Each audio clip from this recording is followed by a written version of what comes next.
알록달록 점토부터 유아용 활동보드와 색연필까지 중국 온라인 쇼핑몰을 통해 구매한 어린이용玩구와 학용품들입니다. 안전성 규제를 받는 국내 제품과 달리 별도 검사 없이도 국내에서 유통되고 있습니다. 서울시가 중국 쇼핑몰에서 주문한 어린이용 제품들에 대해 안전성 검사를 진행했습니다. 어린이 점토에선 이른바 가습기 살균제 성분으로 알려진 CMIT와 MIT 성분이 검출됐습니다.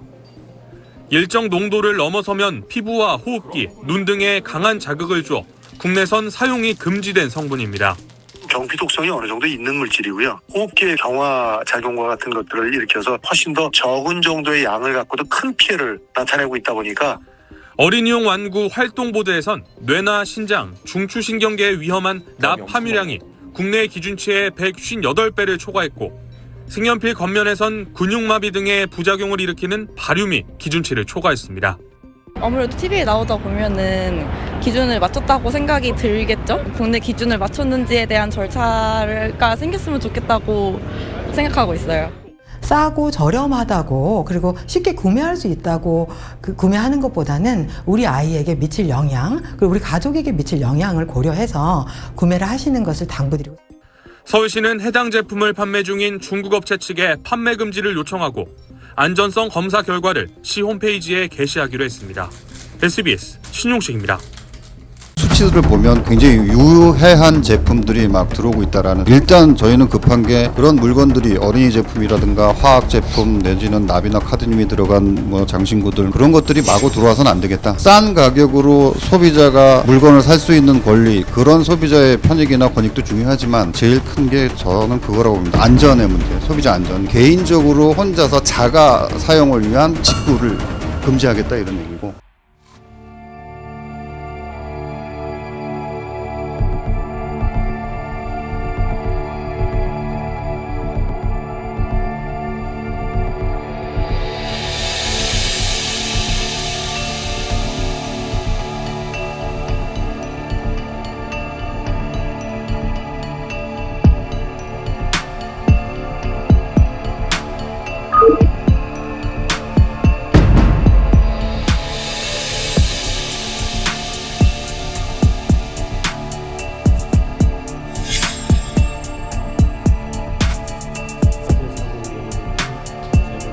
안전 인증 없는 해외 경우 해외 직구를 금지합니다.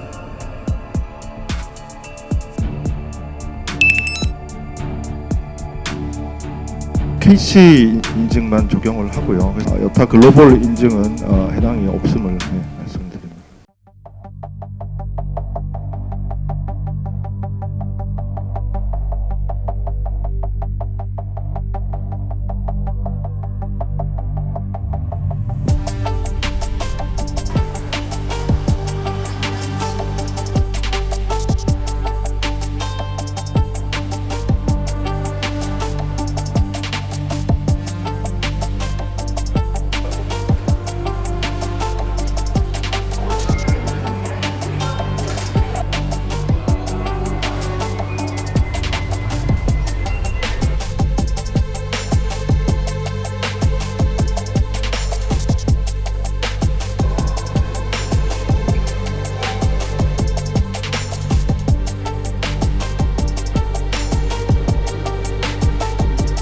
국내 사업자와 역차별 해소, 이게 큰 방향성입니다. 구체적으로 과세 대안 과세 방안이 뭐냐, 또는 시기는 언제냐, 뭐 이렇게 또 구체적으로 또 질문을 하시면은 지금 현재 그 부분에 대해서 확정되거나 결정된 건 없습니다. 이걸 이제 공론화를 하면서 여러 전문가, 이해관계자, 국민들의 의견을 수렴하면서 최적의 대안들을 만들어 갈 생각입니다.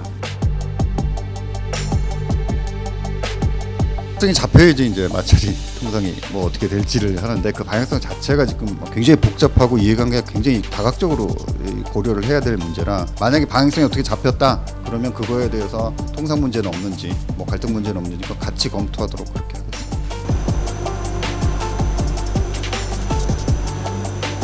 빠른 시일 내에 연내 법 개정을 하겠다는 말씀을 드렸고 그 전까지는 6월부터 부처하고 관세청이 협력을 해서 현장에서 차단하는 조치들을 지금 열심히 하겠다. 부처가 전문성이 있고 세관은 직접 단속을 하시니까 그걸 품목을 서로 협의를 해서 딱딱 효율적으로 지정을 해가지고 최대한 많이 차단을 해보겠다라고 말씀을 드릴 수가 있고요.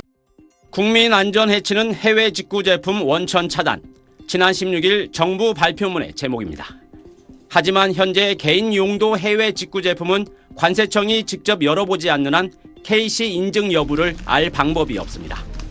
KC 인증을 확인하려면 수입 신고 양식에 인증 정보를 추가로 입력하게 하고 KC 인증 데이터베이스와 연동하는 작업이 필요합니다.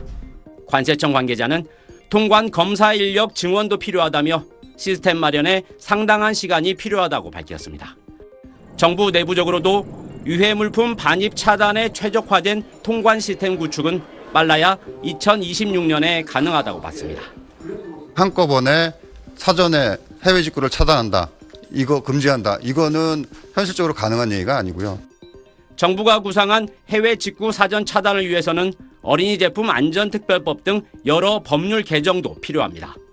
법 개정 과정에서 의견 수렴이 필수인데도 80개 품목을 미리 확정 발표하다 보니 어린이 용품에 관심이 많은 학부모나 전자기기 마니아, 키덜트족 등의 반발이 즉각 표출됐습니다.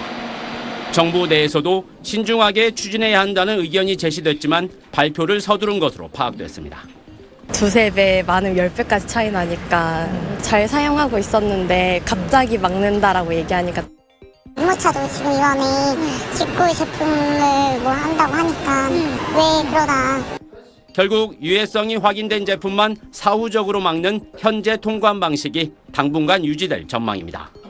집행 가능성과 국민 편익에 대한 고려, 대국민 소통 부족이 낳은 대표적인 정책 실패 사례로 기록될 전망입니다. SBS 김치덕입니다. 송태윤 대통령실 정책실장은 정부의 해외 직구 규제 대책에 두 가지 부족한 면이 있었다고 말했습니다. 먼저 국가인증 통합마크인 KC 인증을 받아야 해외 직구가 가능하게 한 방침이 국민의 안전을 위한 것이라 하더라도 소비자 선택권을 과도하게 제한하고 국민 불편을 초래한다는 점을 충분히 고려하지 못했다고 사과했습니다. 80개 품목을 조사해 유해성이 확인된 경우만 반입을 차단한다는 방침이었는데 6월부터 80개 품목의 해외 직구가 금지된다고 알려지면서 혼선을 초래한 점도 죄송하다고 거듭 사과했습니다. 이번 일을 계기로 삼아 정부의 정책 신뢰성을 높일 수 있도록 최선을 다하겠습니다. 윤석열 대통령 지시에 따라 관계부처는 KC 인증 도입 방침을 전면 재검토하기로 했습니다. 윤 대통령은 정책의 사전 검토와 국민 의견 수렴 강화 등 재발 방지 대책 마련도 지시했습니다. 여당도 앞으로 주요 정책은 당과 충분히 협의해달라고 쓴소리를 냈습니다. 설익은 정책이 발표되어 국민들의 우려와 혼선이 커질 경우 당도 주저없이 정부에 대해 강한 비판의 목소리를 낼 것임을 분명히 말씀드립니다.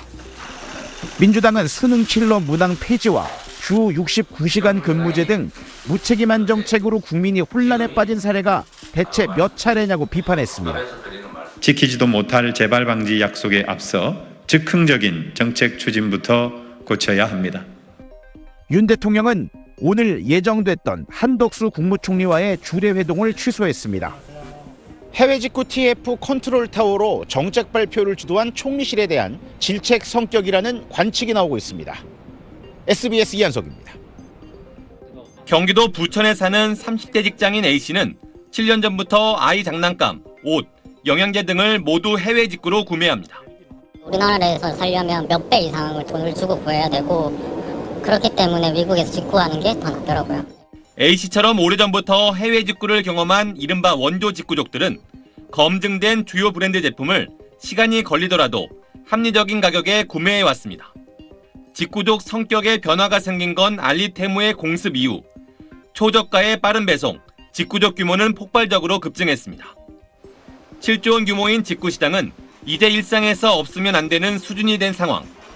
신생 중국 이커머스를 타겟으로 한 금지 일변도 규제에 원조 직구족들은 당황할 수밖에 없었습니다.